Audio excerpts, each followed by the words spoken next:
Одна из самых известных битв времен Великой Отечественной войны за Брестскую крепость. Этот эпизод военной истории до сих пор затрагивается в современном кинематографе. Но мало кто знал, что последним защитником Брестской крепости был ингуш.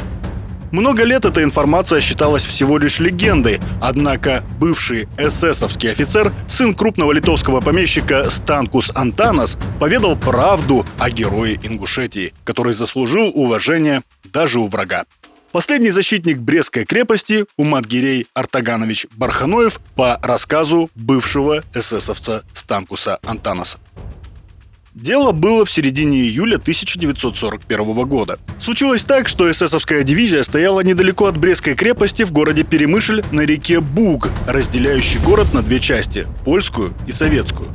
Одному полку этой дивизии, в которой служил Станкус Антанас, было предписано очистить Брестскую крепость от оставшихся солдат Красной армии, защищавших ее. Но Брестская крепость все еще сопротивлялась, рассказывал Антанас. Все реже и реже раздавались оттуда выстрелы, все меньше и меньше оставалось бойцов. И все-таки немецкая армия еще несла потери от метких выстрелов из развалин. Израненные защитники Брестской крепости выходили в штыковые атаки с выкриками на непонятном гортанном языке. Многие из них с типично кавказскими лицами. И хотя каждый из них был по несколько раз ранен, дрались они как одержимые. Настало время, когда силы защитников Брестской крепости иссякли, атаки прекратились. Стало очевидным, что с Брестской крепостью уже покончено, рассказывал Станкус Антанас. Мы шаг за шагом обследовали все казематы и подвалы крепости, и везде находили только трупы и обугленные скелеты. Не слышно было ни звука. Полчища крыс шныряли под ногами, поедая трупы.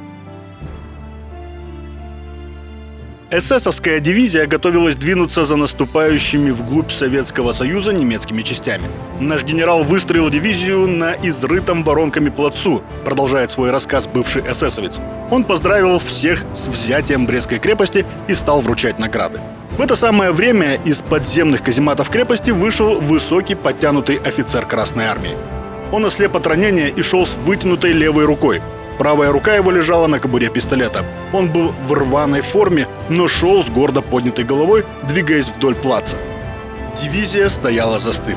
Дойдя до воронки от снаряда, он повернулся лицом к западу. Неожиданно для всех немецкий генерал вдруг четко отдал честь советскому офицеру, последнему защитнику Брестской крепости. За ним отдали честь все офицеры немецкой дивизии. Красноармейский офицер вынул из кобуры пистолет и выстрелил себе в висок. Он упал лицом к Германии. Вздох прошел по плацу.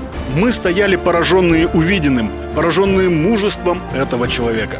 Когда проверили документы, партийные и военные билеты, узнали, что он уроженец Ингушетии, старший лейтенант пограничных войск. Фамилию его я запомнил – Барханоев. Нам приказали похоронить его с подобающими воинскими почестями. Он был погребен под оружейный салют.